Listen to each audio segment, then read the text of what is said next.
I love hearing from everybody. And this is going to be another one of those cases where I want to take a couple questions that I've got from you and make it into a video. Now, a bunch of you reached out and said, look, Steve, we love the videos. We love to sort of figure out the different techniques and those sort of things. But it would really help us to see how does it all come together. Could you walk us through one of your decks and what does that look like? So that's what we're going to do today. Is I want to walk you through and show you what is the process that I use to come up with the content. How do I think about the design? And then we're going to walk through a deck that I actually just gave last week to get into the nuts and bolts of how do I bring it together so you can get an end-to-end look, because it's not just how you animate it, it's all of this stuff that makes it really important. But hopefully this look will help you be able to bring it all together and to be able to maybe pick up a few more tips and tricks that you haven't seen before. Let's get into it.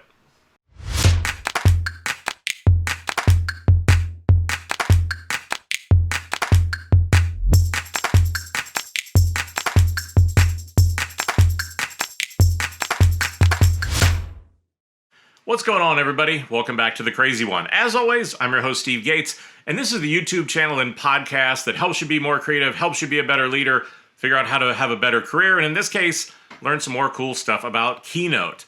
Now, a bunch of you reached out and said, look, the individual pieces, the tips and tricks and stuff like that is great, but it would actually probably be really helpful to be able to see how does it all come together. Can we actually have you walk us through one of your decks? And so that's what I want to do today, because look, I've spent a lot of time over a lot of years, because before this whole pandemic happened, that was what it was I would do, is I'd be lucky enough where I get to travel around the world, speak on a lot of stages at a lot of different events, talking about this stuff. And one of the things that I was sort of known for was not only the ability to perform and to deliver it, but how do those decks looked and conveyed the information to the audience. So that's what I do want to share, is I want to walk you through what is the process of how I create that content. How do I actually go through to then be able to figure out how to design it? And then finally, to actually be able to pull it all together in Keynote. Now, as always, if you like this information, if you want to be able to get more stuff like this, slide out of the way. So what you can do is actually do me a favor, hit the subscribe button and hit that little bell so YouTube will let you know whenever I come out with some new videos. Slide back to the middle. So that's what we want to get into, is to start to walk you through those three phases and to really get into some of the nuts and bolts and see how I usually pull it all together. Now, before we get into actually opening up Keynote, what I want to show you is actually how do I start long, probably weeks and months before I ever get to Keynote, to figure out the content. Because here's the thing that, again, I think whether it's design or doing keynotes or something like this, a lot of people still get tripped up on. You can have the best looking deck, it can have the best animations, it can have all of those sort of things, but if the content isn't there, if you don't have anything to say, you're going to have a really beautiful talk nobody cares about. And so I think that this is something that you cannot you can't just shortcut it. There's not an easy way to get around this. You have to make sure and be clear about what is the story you're going to tell before you ever open Keynote. So what I want to do is just sort of briefly walk you through the way I work through this stuff in Milanote. If you've never heard of Milanote, I'll put links down below to the other tutorials that I have for it. It's my go-to tool to be able to work through this stuff. But this is when I want to start just sort of looking at how do I start to work through the content before we get into designing the deck. So, every deck that I design starts right here. Starts in Milanote. And if you haven't heard of this app, there are other videos you can see in the channel. I'll put links to them down below. But this is where everything starts. So let's start by firing this up. And this is where weeks, often months of work takes place. And this is sort of, again, I have just raw ideas for talks, but these are talks that I've done in the past. These are talks that I have coming up. And this is where I spend a huge amount of my time. Probably at least 70% is spent doing this. And what I'm doing is whenever I go into this, and let's zoom out so you can see a little bit, is I'm just trying to go through and map out what is this content? What is this talk? What is this going to be? And again, it's not always clean. I have a lot of other notes that are around, a lot of other ideas. This one is one that I've actually been working on for far longer than most, because I was supposed to have given it earlier in the year. I was the opening keynote for How Design Live. Because of the pandemic, that got pushed, so it sort of got put on hold for a little bit. But this is what the talks start as, is a lot of time going in and figuring this thing out, trying to go in and figure out, what is the title of the talk? How do I want to make that so it's actually compelling? What is the format? meaning that having some sort of repeatable way of talking about things, especially if they're complicated, makes it much easier for the audience. So if we're going to start with, in this case, a word, we're going to have an insight about why do people use that word, tell a story about it, give people a little bit of an exercise, and give them a different word as an outcome. I want to be able to use this structure over and over again because, again, that's going to make it easier for people to be able to understand what's going on, and they're not having to relearn the structure of my talk as I go all the way through. Now, you can also sort of see that these are then color-coded. This will get into something, we'll talk about this more in a minute as we get into the design, but there's a real reason why I do this, because usually there's a block, which is sort of this highlighted piece here in the beginning. That's just sort of the setup in the intro. That can be things that are just sort of like about me, what we talked about last year, different things like that, to be able to sort of set what that is. Big concepts that I'm going to want to be able to take through and be able to talk about what is the real definition of a word, how do a lot of people feel? And this is going to be where I start to set up the story. Now, these individual color blocks then will be whenever I get into the story, about what are these different ways that people feel. And for here, again, for these, there's that repeating structure of an insight, a trend, a story, and then some sort of a takeaway. And as I go through each one of these, be able to build the story. So that's what I'm sort of working through to be able to come to some sort of a big conclusion. Thank you very much. Wrap it up. But this is what I said. There are, I don't know what, tens if not hundreds of hours spent figuring all this out. Coming in here, writing this, figuring out what is the story. You can see there are still obviously blank pieces in here for things that I'm still working through.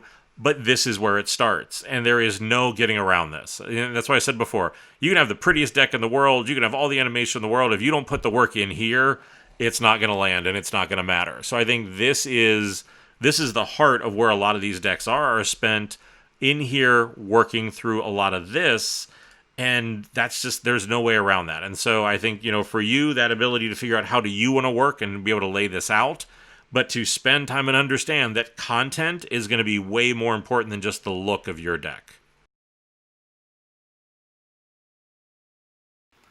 Okay, great. So you've gone through, you've mapped out your content, you've figured out what the story is you want to tell, or at least within, we'll say, just a rough idea of what that is. Now, with that said, what we want to be able to do is to take it out of Milanote and to start to transfer it over into Keynote.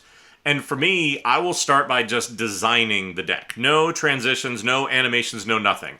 I just want to start to go through and look at what is the design and how do I start to create a visual hierarchy, and so that people sort of start to understand visually what are the different parts of this deck and how do I want to start to structure to let people know what's going on. So let's jump into Keynote and to start to work through some of that. Now, okay, we've gone through and we've done the hard work. We've got through the outline and we want to start designing our deck. So what I want to do is, so this is a talk that I've given, I don't know what, probably for the last year and a half, and while the title has remained the same, the content in the deck has changed dramatically, and it's this talk called Exist Loudly. Now, one of the first things you're going to notice, probably not at all by mistake, is the way we saw some of that color coding that we had in Milanote. Well, we're starting to see color coding here again, and that's because this is one of the first things that I do whenever I start to design a deck, and again, it's been carried back over because it just helps me think that way, is that each section here is a different color. Now, as we talked about the setup and all those parts that were sort of like yellow in the Milanote, well, they're purple here. And then we have 3 main sections for this talk and sort of a thank you at the end. But this starts to do something that I think is really important, which is to create a visual hierarchy. This ability to let people know through the use of color that how am I going to move through this deck, to be able to use that to mark different areas so that they visually have an understanding, so everything isn't the same color, everything isn't black text on a white background, because it just gets boring, and you need to be able to use the design to help start to tell that story. And much like you saw in that sort of outline, the first part of it is that hello, and this is who I am, and where have I worked, and sort of things like that about what do I do now, and who are some of the companies that I work with, and, again, sort of talk about the podcast and this YouTube channel and all those sort of things, be able to sort of try to build the brand and take advantage of their attention, all that wonderful stuff. But I think then, we start to get into, and one of the things that I always like to do as I design a deck is to give people a roadmap. And what that means is you can call it an agenda, you can call it whatever you want, but to be able to go through and to basically let them know what are they in for. Because more than anything, I want them to be able to have a reference map in their head that as we go through each one of these sections, they're going to be able to keep track in their head that, oh, he said we're going to talk about 4 things, And those 4 things are 4 different colors. And again, you can see the correlation where the pink elephant is pink, and it's pink down here too. But that way there's a correlation as we go through where they can keep track of it. And they can sort of feel like they're participating and they have some sense of context, because I think that becomes very important. Now, as we get into the sections, you're going to start to see something else happens. And that is, again, we want to carry that visual hierarchy even more. So every one of these big sections you'll see has a ghosted graphic, has this circular graphic that's there in the middle, and this big white text. And every single one of those has that, because that's the big break in a big section. Now, you can have subsections underneath that. And in this case, what I do is I get rid of the round icon, I use just the graphic and some simple type, and that this is the subsection. And then as we get into content, the backgrounds there are always white. There's the graph that everybody's seen a couple times. If you watch the advanced animation videos, there it is. So you can see that with the mask and all the goodiness there. So that is, again, something that we actually use. But it starts to create this cadence of that way we have a section that has a title, it has content, and then we go through and talk about whatever that point is. And again, we do it again. So that, again, here's the truth. Here's whatever the insight is, and then we get into the slides. And now as I'm designing it, I'm also being careful that I don't, and I'm going to start with just this, right? You naturally will start with what is the end state of what everything looks like, but then start to be able to build it back and to be able to go backwards to be able to say, okay, look, I just want to present this in pieces so that it's just a simple thing for us to be able to walk through so that people can understand the story, and then we're not just dumping all the information on screen. But this ability to create this hierarchy, to be able to do that is a really key part of my decks, is to make sure that everybody understands where they're at, and that we're using this color change, because as you go from an all purple screen to an all white screen, it just subconsciously signals a change. Now, something else you're going to notice here that I think a lot of people maybe overlook a little bit too much is the size of this type. Whenever I'm designing, it is large. Again, on average, my main slides like this are 150 points. I mean, the typeface that I use the most is either ENA 3 or ENA 4. I like the look because, it's a sans serif, but it has enough sort of nice interest to it. But it's big because I want this to be clean. I want it to be simple. I want it to be readable. I want you to be able to read it from anywhere in the room. The smallest type that I ever use would probably be here. This is going to be 60-point type. But again, this is big. There's no 14s, no 12s, nothing like that.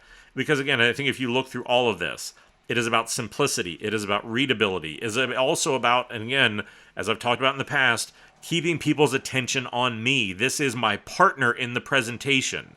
I don't need to overdo it. I don't need to overthink it and oversell it.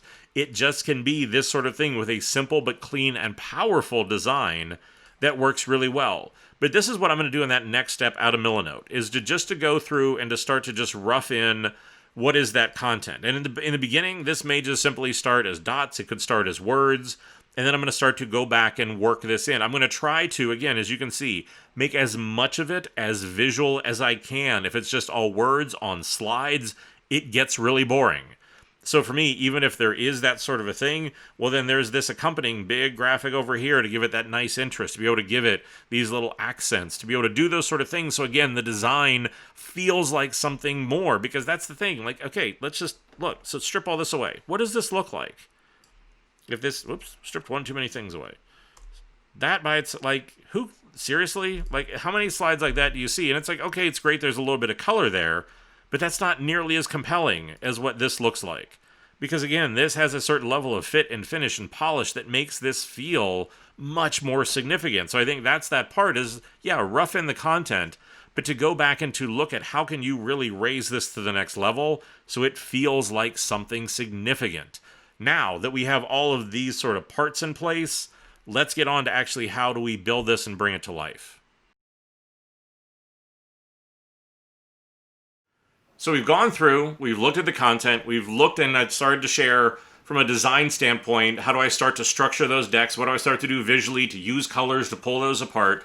Now the last part's going to be how do we bring it to life? Because obviously we want it to be big and clear and readable and all of those things, but things like animation, transitions, a lot of that little finesse stuff of really spending the time to make it feel special, to make it feel interesting, to almost treat it like a TV commercial or a video that you would watch, that there's a level of the production value to that that just makes it something extra, because when everybody else is just going to use basic dissolves and slides full of tons of type, it makes it really easy for you to stand out if you're able to bring that level of craft to your work. So let's get back into this deck and be able to start to walk through that with more of the eye for how we're using animation, transitions, and things like that to really bring it to life. Well, let's get to the part that you've all been waiting for, which is to look at, now that I have it designed, how do I start to think about animation? Now, in a lot of cases for me, it's finding an excuse or finding a reason to do something interesting, to animate something interesting. And we'll start right from the beginning. So right from this slide, where you can see we have a transition from who I am into start to talk about how I work. Now with all of these, it's an excuse to do something interesting. And in this case, we have this purple dot here, and we have a purple background here. Well, it's not by surprise then, if you actually look out here, this dot is then makes up the background, because just a simple transition, again, that could have just been a dissolve, but isn't it much more interesting? And we'll play it here, great. But now, whenever I click on it, I get a much more interesting transition that goes on there. So now that ability to just do something that simple makes it a lot nicer, makes it an excuse to do something and to animate it feels like something that's really good, and I try to do that a lot. But another thing that I do is just try to, honestly, I'll use cheap animation. And whenever I say that this is a very deliberate, thoughtful, okay, I have a purple background, I have that dot, let's do something cool to get between it. But another thing is whenever you use these transitions, and there's an entire class in here of transitions that will give you sort of, I don't know what, a high production value for no work. And it's all of these ones that are called object effects. So all of these that are in here will really do interesting things. So that if we do, and again, you can preview that, you can see that what it'll do is it creates something that feels fairly sophisticated because it's working with each individual element, especially like there on that push. You can see as it works with each individual element, again, I'm not animating anything, but it makes it feel much more significant and much more interesting with really very little work. So I think that there's also some of these things like perspective. You'll see people use this one all the time. But this ability to do that, I think in many cases will give you that sort of nice extra mileage. And so in this case, even as I start this, to be able to use that object revolve, there's not really much animation connective tissue that I want to do there. So again, I'll use the cheaper effect there. As I get into here, then I want to use the dot and grow the dot out to be able to get to that. Now, as we get into these other ones, what I want to do here is to use, in this case, object revolve. Because just sort of fading these in and out of each other isn't very interesting. So here again, now what I want to be able to do is to use that. What I can do now is to be able to bring those logos through in a little bit more of an interesting way, and it uses that 3D move to be able to do it. Now then what I'm going to do is just to do what I did for this dot to grow up. I'm going to do that just in reverse. So that again here you can see the purple background actually becomes this dot. And so what I'm going to do is to do that in reverse. So now here again I zoomed it up. So then the other nice thing would be to zoom it back. And I think that's the other thing that I'll try to think about is, in this case, if I'm beginning, I want to try to use it at the exit here as well, because it just creates a really nice bookend to what's going on here. So that way, again, whenever that growing up, now we do it going back. And so again, just using some simple, just cheap ways of being able to do that. The reason why I like the push is because, again, it treats these as, the directionality of these is very important. Because I think in many cases, people want to see something enter into the frame. And they want to be able to see that happen in very particular ways. And most of the time, bottom to top, because people read top to bottom. So that way, whenever this slides in, they're going to want to start here and go down. As opposed to, I think if you do it the other way, it starts to feel a little bit awkward. Because if I do it this way, it feels unnatural to me to have it come in that way. So if it comes in this way, that feels much better. Now, the other thing that I'll do in many cases is also, and we talked about this, the hierarchy of whenever we get into a section, I'll also keep a unique transition or a unique direction that I'll use only as I get into a particular section. So in this case, it's this revolution, object revolve, and the direction is right to left to be able to do that. Now, the reason why I do that direction all the time, usually on a transition, is if you think about turning a page, if you think about the way things usually move as we transition, it usually is that right to left. And so whenever I change sections, I'll usually go right to left on some sort of move. Whenever I'm actually moving between, I do top to bottom. And so again, thinking about these are all generally top to bottom moves, and then as I cross sections, those go right to left. You can change it up a little bit, but generally I like to try to keep some sort of consistency. Because again, these are things people may not be consciously aware of, but they're going to think about it. Now, this agenda slide was purposely built for animation. And again, the cheapest possible animation. Because as you can see for each of these are just individual slides, and they have this sort of line that connects all of them. And all this is using is a push. Because what I want to be able to do when I get into this is to just not have a boring agenda slide. And I want to be able to go through this and to be able to talk about each one of these. It starts to introduce the colors, it introduces some nice motion, and it goes through and starts to be able to, again, have a little bit more production value than just a bunch of bullets coming in. And it really is, that's what I said, these are static. No animation outside of this push transition. That's the only thing to be able to do it. And again, I'm able to get some good mileage out of not much real animation work. Now, some of these other ones, again, are a little bit more straightforward where, again, you can use just sort of a simple move or be able to do things like that. In many cases, I'll use Magic Move, and you can see the Magic Move there. We've talked about that in the Advanced Animation Masterclass. And the only thing I'm doing is I'm using it to rearrange parts. I have this accent part, this hand with this logo. And so again, for me, that ability to be able to have it be nice and centered here looks really great. Well, then as I get to that next slide, I'd like it to be able to move over and out of the way a little bit. So again, that ability for it to be able to do that makes it much nicer, and it gives it a little bit more kind of an effect for whenever it does that. And again, starting to use things like these transition parts or circles to be able to tie things together often works really well because it just makes it as a nice way to be able to go through, and again, to do that transition. Even though the icons and things like that are different, it's just that continuity that it feels like something is carrying you from frame to frame and from piece to piece. That often works really well. It's the same sort of thing here with this simple slide. I'm going to be able to talk about what are these different levels. Well, then I've thought about that, well, then again, I want some sort of transition. I want a carry. So in this case, what I'm doing is I'm bringing in each of these pieces.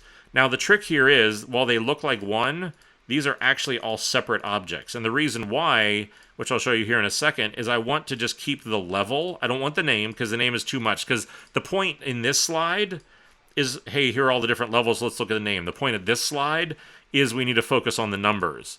So here, each one of these pieces, they come in, and again, it looks very seamless in the way that it happens. But then whenever I go to the next one, again, I'm using that carryover of that transition to be able to give it context, and now we look at the numbers, now we see the percentages. But this idea of sort of, again, having elements that carry through, that tell a story, I think becomes very important. And again, here it can be very simple. The carry through is on the icon. While this text changes, that way, again, this gives me some sense of context and continuity.